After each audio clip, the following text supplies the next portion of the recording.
longtime customer of Twilio, Nike recently built their most innovative digital solution yet on the Twilio platform. Allows retail employees to serve customers on digital channels from anywhere. I'm thrilled to invite the CEO of Nike, John Donahoe. Our digital channels were going to be roughly 30% of our overall business, we thought, by 2023. And then boom, in March 15th, we closed 100% of our retail stores around the world. So by definition, digital becomes 100% of our open for business. Consumers started engaging with our digital products, Nike.com or Nike mobile app. And this is where your platform played such an incredible role to help us stay close to consumers. If a consumer was shopping on the mobile app and had a question, they can simply ask a question, and then that question gets texted to one of our store athletes who are at their home. And as a result, our digital business has just exploded. It's grown significantly. 나이키도 쓰고 있는 트윌리오의 플랫폼. 대체 트윌리오는 어떤 기업일까요? 트윌리오는 캘리포니아주 샌프란시스코에 본사를 둔 서비스 기업으로서 미국의 클라우드 커뮤니케이션 플랫폼입니다. 당최 뭐 하는 기업인지 한 번에 와닿지 않으실 수 있는데요. 간단히 먼저 큰 그림을 그려드리면 트윌리오는 웹 서비스 API를 사용하여 소프트웨어 개발자들이 프로그래밍으로 전화를 걸고 받고 문자 메시지를 주고받고 다른 통신 기능을 수행할 수 있도록 합니다. 더 복잡해지셨나요? 그럼 이 기업에 대해 잘 이해하기 위해서는 API란 무엇인지 먼저 알아볼까요? 식당에 갔다고 가정을 들어볼게요. 고객인 제가 소통하는 사람은 바로 웨이터입니다. 가스레인지, 음식, 재료 준비 등 부엌 안에 일어나는 일은 제가 관여하지 않아도 되며 웨이터가 저와 이 모든 것 사이에서 일을 감당합니다. 이 웨이터의 역할이 바로 식당의 API라고 할 수 있습니다. API는 Application Programmable Interface의 약자로 기본적으로 애플리케이션 사용자가 데이터에 쉽게 접근할 수 있도록 도와주는 인터페이스입니다. 만일 웨이터가 없었다면 손님은 자신의 요청을 충족시키기 위해 음료 제조와 스테이크 굽기 등의 모든 복잡한 과정을 거쳤어야 했을 것입니다.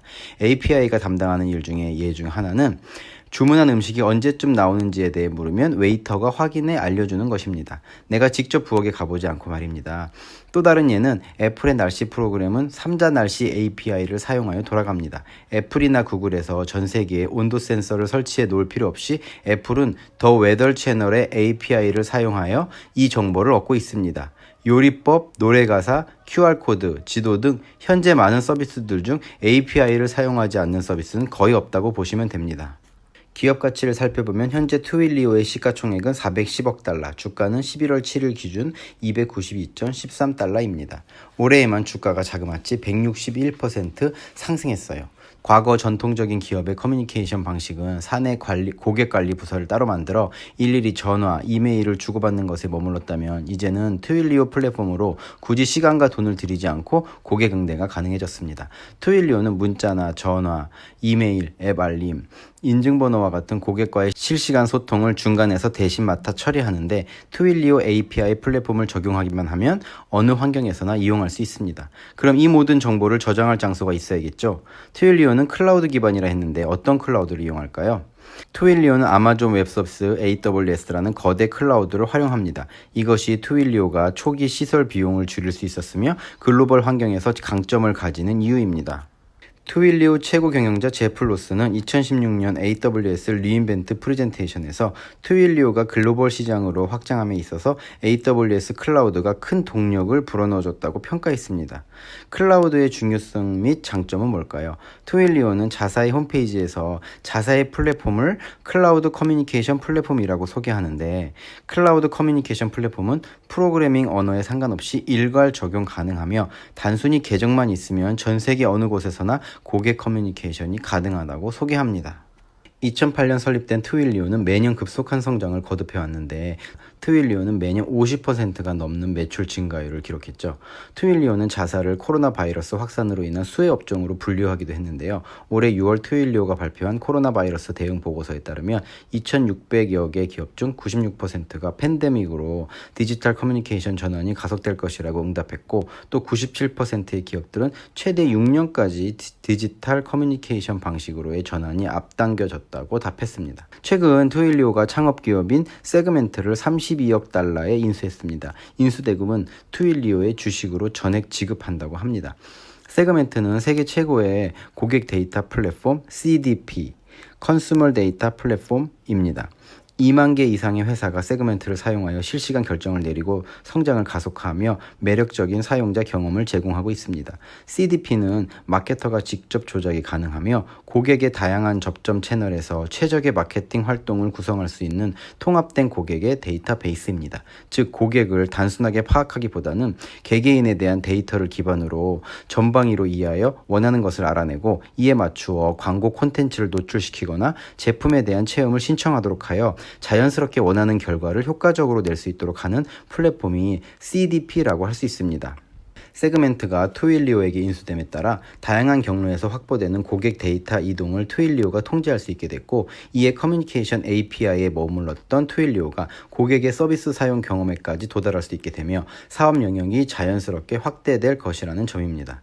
포브스에 따르면 제프 로슨 트윌리오 CEO는 세그멘트를 어떻게 사용할 수 있는지 묻는 질문에 세그멘트를 사용하면 트윌리오에서 연결된 직원이 해당 고객이 무엇을 샀고 언제 그리고 그들의 최종 경험을 비롯하여 이메일, 문자 등 어떤 채널의 의사소통을 선호하는지 정확하게 알 수 있다고 답했습니다.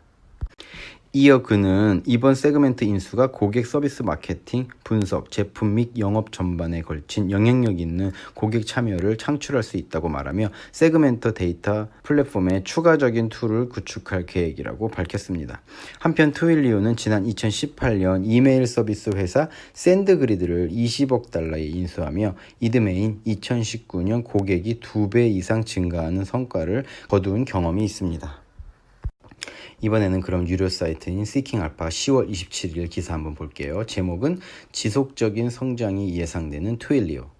2020년 3분기 매출이 전년 분기 대비 52% 오른 4억 4,800만 달러를 기록하면서 월스트리트의 예상치를 4천만 달러 앞선 결과를 냈습니다. 3분기 액티브 고객 수는 20만 8천 명으로 전년 분기 대비 21% 상승했습니다.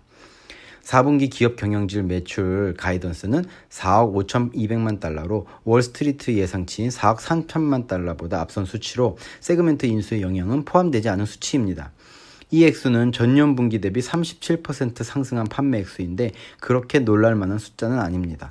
과거 경험으로 본다면 트윌리오 경영진은 가이던스 수치를 좀 낮게 잡는 경향이 있어요. 지난 16분기 연속 트윌리오는 월스트리트 예상치보다 높은 매출액을 발표했습니다. 성장주를 분석할 때 가장 중요한 요소 중 하나가 이 기업이 계속적으로 예상치를 뛰어넘는 능력이 있는가라고 할 수 있겠죠. 그래야만 주가 상승에 합당한 결과를 가져오니까요. 트윌리오가 계속적인 가이던스 수치를 넘는 매출을 내고 있는 것으로 보면 이 부분에서는 잘해 나가고 있습니다. 이 기업은 항상 예상치를 뛰어넘는 결과물을 내는 것을 좋아하고 앞으로도 계속 그렇게 할 수 있을 것으로 보입니다. 무엇보다도 막대한 시장 규모는 2020년에 620억 달러로 2023년에는 870억 달러로 확장할 것으로 예상됩니다. 이건 2023년까지 이야기지만 이 이후로도 모든 종류의 통신 솔루션에 대한 필요는 계속 확장될 것으로 보입니다. 트윌리오는 다양한 분야에 걸쳐 입지를 구축하고 있으며 향후 성장 기회를 촉진하기 위해 300개 이상의 파트너로 구성된 대규모 생태계를 갖추고 있습니다. 또한 트윌리오는 많은 고객들과의 상호작용을 통해 고객들이 무엇을 필요로 하는가에 관한 중요 정보를 많이 수집하고 있기 때문에 트윌리오가 앞으로도 이 시장 분야에서 앞서갈 가능성이 높습니다.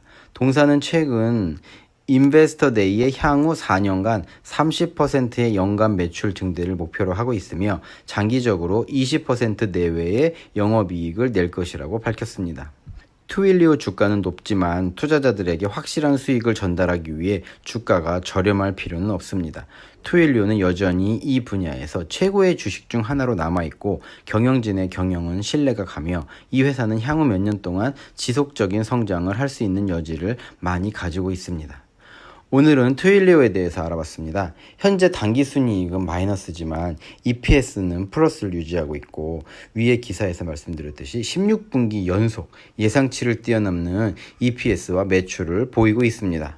지금까지 16분기 연속으로 컨센서스보다 높은 수치를 기록했고 또 앞으로도 계속 그럴 거라고 예상할 수는 없지만 또한 코로나 수혜주로서 주가가 고평가되어 있는 경향도 있어요.